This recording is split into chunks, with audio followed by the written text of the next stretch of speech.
Hey, welcome to Neversink Farm, and I want to talk about the new germination chamber that we just released. This is the tabletop version, so I'm just going to go through the features of it and what it does, and et cetera, et cetera. So it's all stainless and polycarbonate, so it'll never rust or anything like that. Even the shells are stainless, and the expanded steel is stainless. This unit will do 8 trays. It's got 4 shells.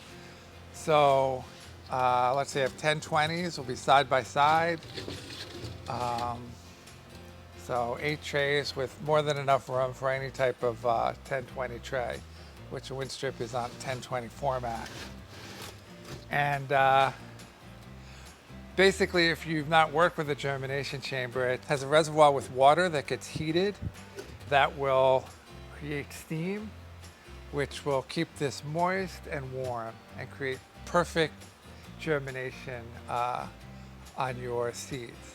I mean, that means 100% germination. So if you have seeds that have a 98% germination rate, you will germinate 98% of your seed, no problem.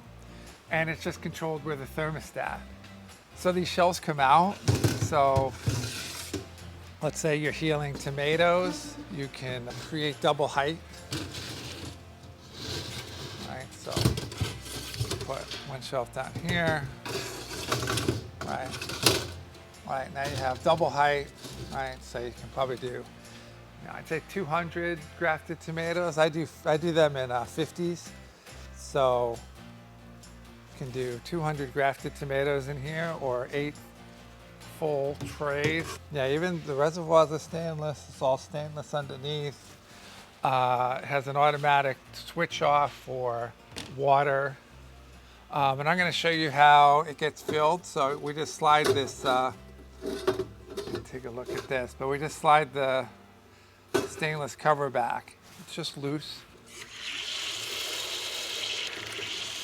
So right up to the top. Okay. Then I just slide that back up. What that cover is for, that stainless cover, that's just so you don't get soil and a bunch of stuff inside your reservoir over time. You know, once a season, I usually clean it out. I just use like a wet vac and suck out all the dirt and stuff. But that just helps increase the amount of time before you got to clean it up. Okay, and then it's just got a magnetic door. And then there's a little vent on top, and that just controls how much steam you want to get released. I keep, on a small unit like this, I try to keep it kind of closed, right? Because it'll be the less times you have to fill that reservoir, right? You want to keep that full, because if it goes down, then it's going to shut off, right? So it's got some lights. That just means it's calling for heat. That means it's heating.